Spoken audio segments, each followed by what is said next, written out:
So, Inter Milan just got knocked out of the Club World Cup by Fluminense 2-0. And honestly, this is like watching someone trip, fall down the stairs, land in a puddle, and then get rained on. Except the rain is made of disappointment, and the puddle is filled with broken dreams. Let's just take a moment to appreciate the sheer artistic beauty of this season. Inter Milan managed to lose 4 finals this year. 4. That's like showing up to every job interview, getting to the final round, and then somehow convincing the hiring manager that you're actually a houseplant. They lost the Supercoppa to AC Milan. Fine, that happens. Then they lost the Coppa Italia final, also to AC Milan. At this point, AC Milan was basically Inter's annoying older sibling who kept stealing their lunch money, but in trophy form. But wait, there's more. They were leading Serie A for months, looking all confident and competent, and then Napoli swooped in like that friend who suddenly becomes really good at the video game you taught them. Antonio Conte's Napoli, no less. The irony is so thick you could spread it on toast. But here's where it gets truly magnificent. After all those domestic disasters, Inter had one shot at redemption, the Champions League final against PSG. And they lost 5-0. 5-2-0. That's not a football score. That's what happens when you accidentally set your video game difficulty to legendary and forget you're playing against the computer. The Champions League final was so bad that only 2 Inter players made the grade, according to the newspapers. 2 out of 11 players on the pitch, only the goalkeeper and 1 defender escaped with their dignity partially intact.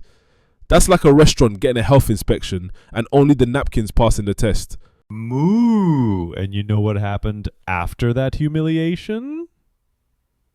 Simone Inzaghi, their manager, basically said, you know what, I'm out. So Inter rocks off the Club World Cup thinking, surely we can win something here. It's just some Brazilian team, some Japanese team, some Mexican team. How hard can it be? Famous last words, really, Jono.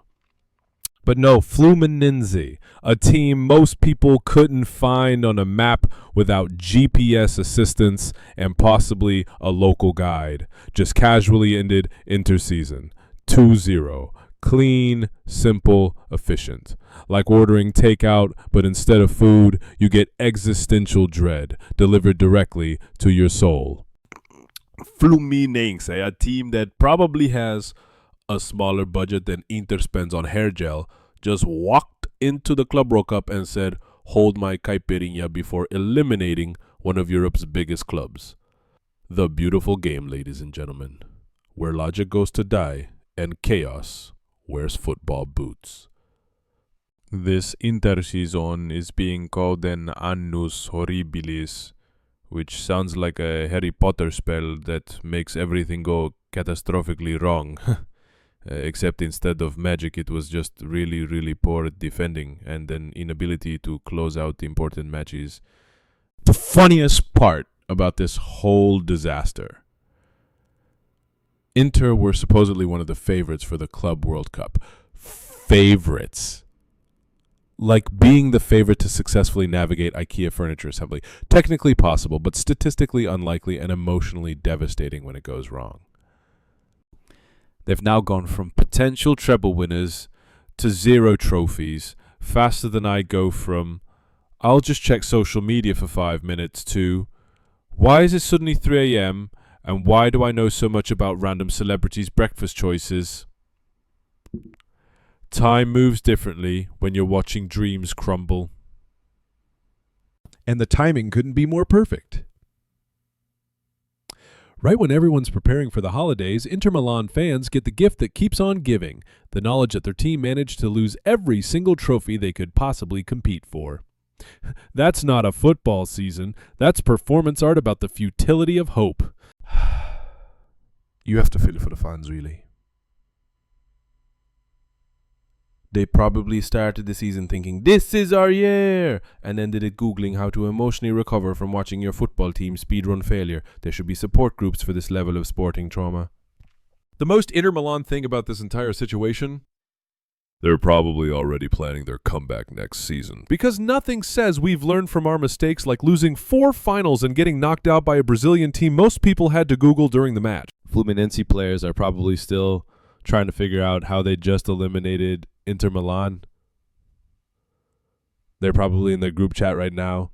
Like, did that actually happen? Or are we all having the same really weird dream? Meanwhile, Inter players are probably updating their LinkedIn profiles.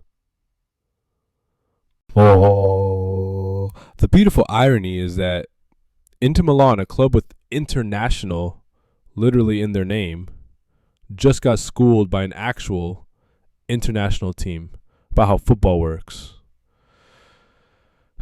Sometimes the universe has a sense of humor, and sometimes that humor involves watching millionaire athletes forget how to play their sport at the worst possible moments. So there you have it. Inter Milan season of magnificent failure comes to an end in Orlando. The same city where people pay money to believe in magic and fairy tales. Except this fairy tale ended with Cinderella's carriage exploding, the glass slipper shattering, and the prince running away with someone else entirely.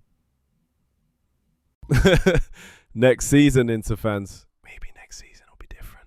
But honestly, at this point, I'd just be happy if they remembered which direction they're supposed to kick the ball. Baby steps, you know?